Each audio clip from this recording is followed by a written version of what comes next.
Hey, what's going on YouTube? Welcome back. Now I got a question for you guys. How does this sound? Ooey Gooey Mocha Toffee chocolate chip cookie. Let me say that one more time. Ooey Gooey Mocha Toffee chocolate chip cookie. Sounds pretty amazing to me. And if you're ready for this recipe, sit back, relax, and welcome to the Bistro.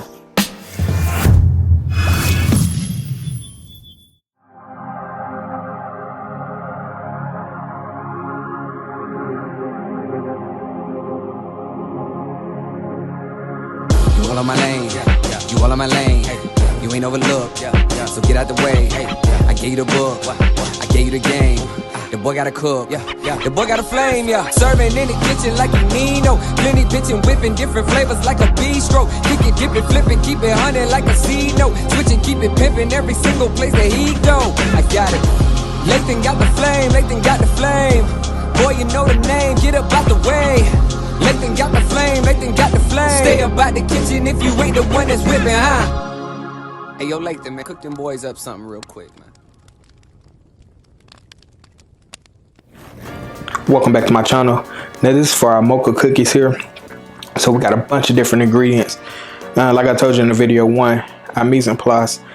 This is the most important step of it all, is getting everything together. Now, I do things a little bit different. Instead of weighing with measuring cups, I don't use measuring cups anymore for certain applications.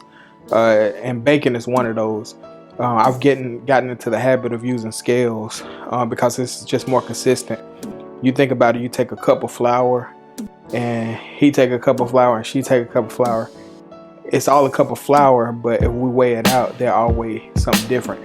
But here with the scale, everything could be exactly the same. So first thing I got here is I got 55 grams of caramel. I have 2 egg yolks.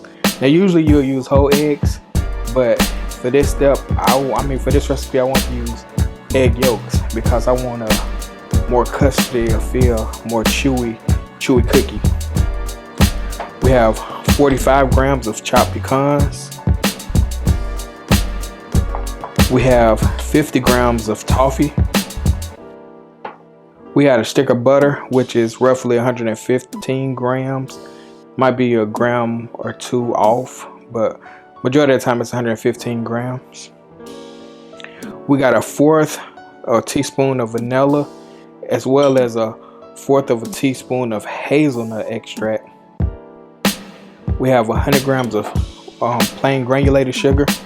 We also have 100 grams of dark brown sugar. Make sure you get dark brown sugar. We got 262 grams of milk chocolate. And I use milk chocolate and not bittersweet chocolate.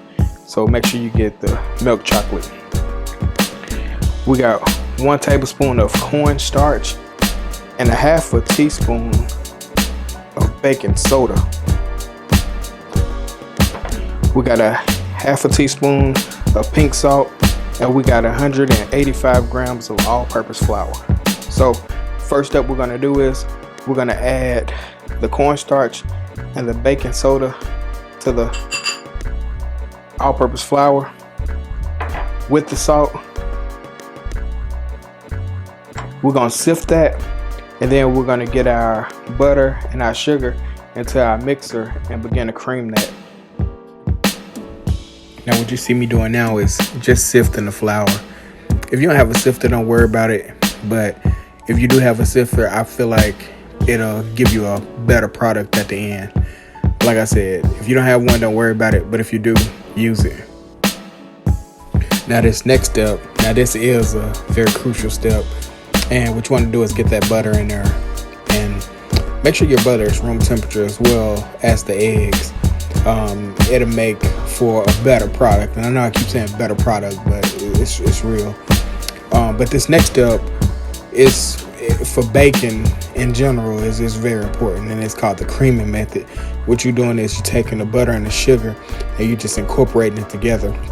And in the process of doing that, you're adding some air. It's just the perfect way to bake. So the creaming method. So make sure you get that down packed. Make sure you cream that butter and sugar together, and that's going to be one of the most crucial steps to making these delicious mocha cookies. So yeah, cream that butter and sugar. Once you see that mixture looking light and fluffy like you see there, go ahead and begin adding your egg yolks. But make sure you add those egg yolks in one at a time, and that ensure that you incorporate each one of them properly. You see I cranked the mixer up a little bit. I went on in with our extract, which is the vanilla and the hazelnut extract. And then I just cut the mixer off, and I'm gonna add in the coffee granules there. I know I should have put that in the mise en place, but clearly I forgot about it. But it's instant coffee, and that's going to give us that coffee factor to those mocha cookies. So make sure you do not forget that step.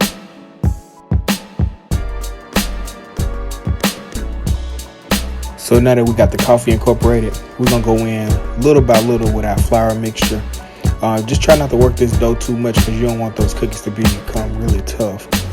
So at this point, since I added the flour, I'm gonna go ahead and mix everything else in by hand. And the reason being, I'm gonna still let these rest, but I don't want to activate that gluten too much.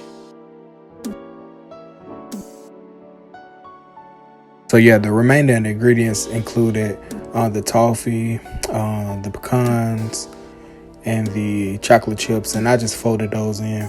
And after I folded those in, you can see me roll those cookies out. Look at those cookies, they're very beautiful. But after you roll them out, you want to set them in the fridge and let them rest. 2 hours to overnight will be perfect, but please let those cookies rest, because that sugar, that dough, that gluten, all of it will be out of whack if you don't let those cookies rest. So please let those cookies rest, and then once they cool, bake them. So we back. The cookies have chilled. They look pretty amazing. But now I'm about to throw them into a 325-degree oven for about 10 to 13 minutes. As you can hear, that's the oven right now saying it's ready. So pop these in the 325-degree oven about 10-13 minutes, and then we'll be back for the big taste test. So there you have it. It's amazing chocolate chip cookies. Now I just took them out. Now first step we want to do is top it with a little molten sea salt. Not much, just up above. Just let it rain. That's all we want. So we're gonna let these cookies chill. We're gonna plate them up, and then we're gonna come back for the taste test. Okay, y'all clearly tell Santa to come holler at your boy, cause he finna be set up this year. If y'all use this cookie recipe, please tag me in it, because Santa's gonna be extra happy with these cookies. Look at those beauties. So there you have it, the most incredible cookies, the mocha cookies. So I got them here. Smell absolutely delicious, and you seen me put the little molten salt at the end, so almost like a salted caramel mocha, or salted mocha caramel, whatever. But we're finna go in for the taste test.